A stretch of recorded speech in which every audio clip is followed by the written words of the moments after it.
Yo, what's up mga kachismoso at kachismosa, and welcome back to my YouTube channel. So for today's video, pag-uusapan natin ang isang bago na naman na namuong issue, or mapag-uusapan na naman natin, mapagchichismisan na naman natin dito sa channel natin. Walang iba kundi si Eman Pacquiao, anak po ni Manny Pacquiao. So, maraming mga intriga ang pumasok at maraming palaisipan sa mga tao patungkol dito kay Eman at kay Manny Pacquiao sa buhay nila. But before anything else mga kaibigan, sa mga bagong di pa nakakapag-subscribe at bago pa lamang po dito sa ating YouTube channel, please don't forget to press the subscribe button and click that notification bell para lagi kayong ma-update everything na mag-upload tayo ng mga bagong videos dito sa YouTube natin. And guys, support nyo rin po yung Facebook page natin at yung TikTok. Alright? So pag-usapan na natin to, without further ado, umpisa na natin to. Let's go! So mga kaibigan, meron tayong mga ilang impormasyon na nakuha sa internet patungkol dito kay Eman, or kay Emmanuel Joseph Bacosa Pacquiao. Alright, so maraming base sa interview sa palabas ni Jessica Soho, doon nalaman na maraming tao, na maraming Pilipino, ang patungkol sa anak ni Manny Pacquiao sa ibang babae. At dahil dito, nabuo yung mga palaisipan, yung mga hinala ng mga tao, base rin sa mga ibinigay na pahayag ni Eman. Alright? So ito, ipinanganak si Eman noong 2004 mga kaibigan. Ang ina niya ay si Joanna Rose Bacosa, na noong una ay hindi agad kinilala ni Manny. Wow! Parang nakaka-curious, di ba? So ngayon, ito, sa isang yugto, nagpalit siya ng apelyido sa legal na dokumento. Si Manny Pacquiao ang nag-ayos para maging Emmanuel Joseph Bacosa Pacquiao. Alright, so parang nakaka-curious talaga kung bakit lately lang niya inayos yung pangalan ng anak niya sa labas at tila ngayon lang nailagay sa pangalan ni Eman ang last name ng tatay niya, which is yung Pacquiao. Lumaki si Eman sa ibang kapaligiran. Sa Japan siya nag-aral at nag-train ng boxing dahil sa parte ng kanyang pagkatao at pamilya. So doon siya nag-aral, I think 10 years daw siya doon base sa interview niya kay Jessica Soho. At tapos, sabi pa doon lagi daw siyang binubuli, binubugbog noon dahil nga ang pilido niya or kilala siya bilang tatay nga daw niya ay si Manny Pacquiao. So maraming sumusubok sa kanya nung pagkabata niya. Talagang binubuli siya. Siguro andun din siguro yung point na bakit anak siya ni Pacquiao tapos siya nandoon. Bakit hindi siya kinikilala. Tapos ito pa, aminado si Eman na hindi ganap ang pagsama nila nung ama niya noong siya ay bata pa. Ngunit nagkaroon sila ng pagkakataon na mag-usap ng masinsinan, which is si Manny Pacquiao nga pa, mga kaibigan. Ibinahagi rin niya na nagkaroon siya ng bullying sa paaralan dahil sa pagkakakilanlan bilang anak ni Manny. Kahit na iba ang kanyang ina at ibang pamilya, sinabi ni Eman na may maayos siyang ugnayan kay Jinky Pacquiao, asawa ni Manny Pacman, or ni Manny Pacquiao. At sa stepfather niya nga tinutukoy na si Papa Sultan. So may mga plano ito si Eman, gusto niya talagang sundan yung yapak ng kanyang tatay. Ang naging kwento pala yun mga kaibigan, is nakabuntis pala si Pacquiao ng ibang babae, which is asawa niya na noon, si Jinky. At meron na rin silang mga anak. So talagang maraming istorya. Ang haba talaga ng naging istorya base sa interview ni Eman kay Jessica Soho. So ngayon dito, meron kasi mga hinahing or mayroong mga naisip yung mga tao 'no, dahil nga sa interview na yon na bakit ngayon lang o daming katanungan talaga as in, bakit ngayon lang tinulungan ni Manny Pacquiao si Eman? Kung makikita natin sa video na talagang nagsimula rin talaga or na dumaan din talaga si Eman sa kahirapan. Which is yun, magtataka talaga tayo 'no, bilyonaryo yung tatay niya pero bakit nakatira siya sa gano'ng bahay? Bakit naghirap siya, bakit hindi siya agad nakatapos ng pag-aaral? And take note na 'no, si Eman po ngayon ay nag-aaral, sa ano, sa alternative learning school at 'no, so yun ang sabi niya sa interview. Yun nga lang ang nakakapagtaka dun mga kaibigan, hindi ano, hindi parang ano 'no, hindi siya agad tinanggap ng sariling tatay niya. Siguro may mga ano, may mga inaano rin siyang ano, eh, mga siyempre may pamilyado si Pacquiao, 'di ba? So, maraming haka-haka talaga. Maraming mga, naging side comment yung mga Pilipino na kesyo 'di daw tanggap ni or tinago ni Pacquiao dahil nga hindi tanggap ni Jinky si Eman. So, may tendency-ng puwedeng maging gano'n mga kaibigan. Hindi natin masisisi. Now, buti na lang maganda rin talaga yung pagpapalaki kay Eman ng kanyang nanay. At ito pa, sinasabi rin na na hindi tanggap dati ni Pacquiao, 'no, yung parang hindi tinatanggi niya na anak niya si Eman. Pero yun nga, yun yung mga haka-haka mga kaibigan na. Pero ito yung ano natin, mamaya sa bandang last part meron tayong lilinawin.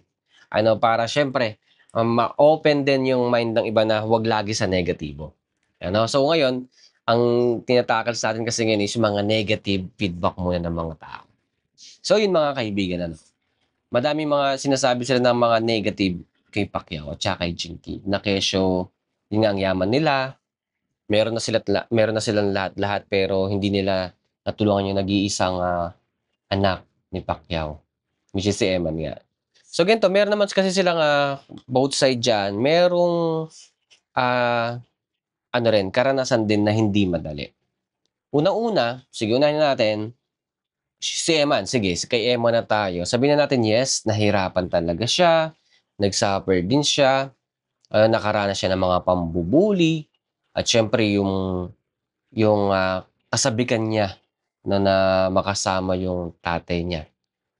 Na yun nga sabi niya kahit kilalanin lang siya bilang anak, ano, tapos yun nga, napunta pa siya sa ibang bansa na layo lalo, 'no, hindi talaga sila nagkaroon ng, ah, yung komunikasyon talaga na magkalapit na laging napapasyalan o nadadalaw ng kanyang daddy Manny.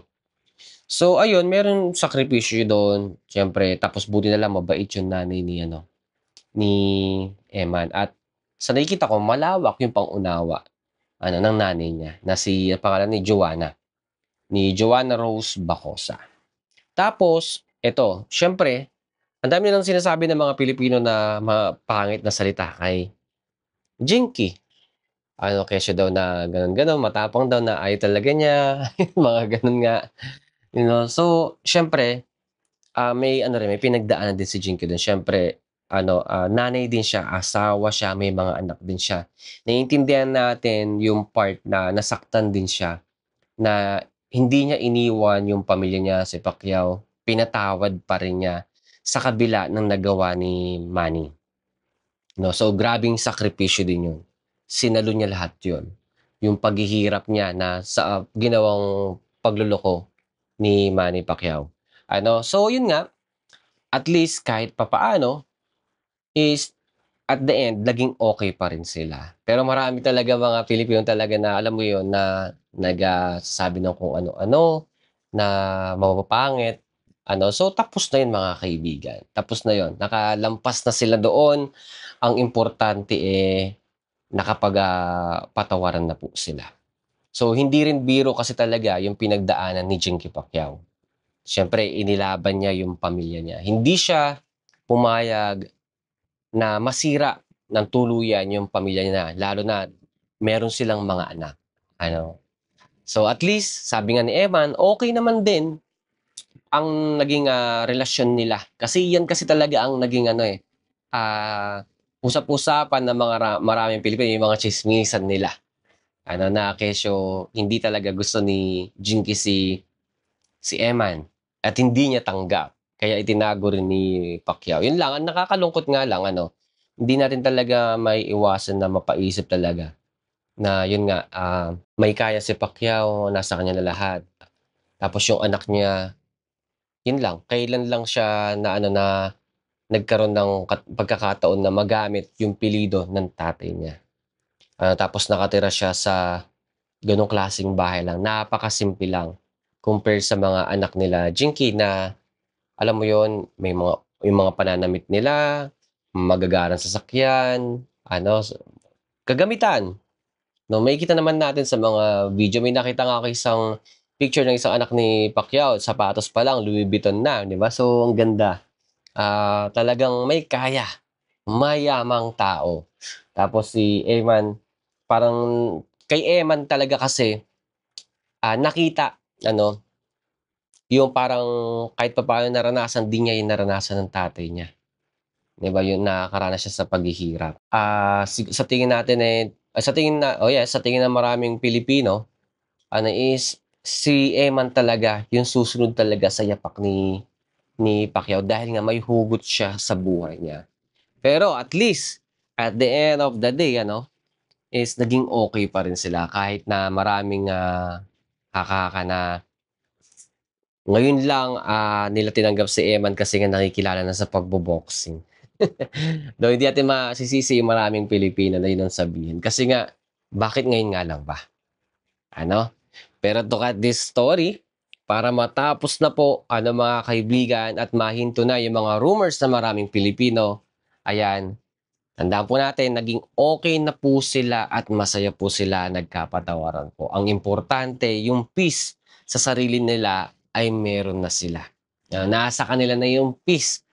Maayos na sila, napakawalan na nila yung mga dinadala nila. Alright? So yun po, hopefully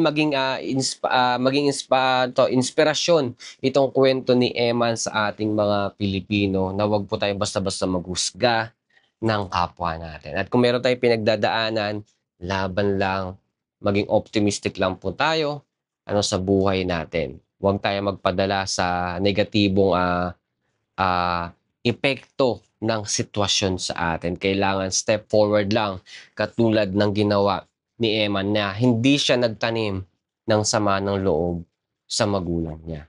So yun po yung malaking blessing na nagawa ni Eman at nawa'i maging inspirasyon at katularan din ng maraming kabataan all over the Philippines. Na maging ganito tayo, huwag tayo magtanim ng sama ng loob. Kasi diyan din tayo pagpapalain. Diba?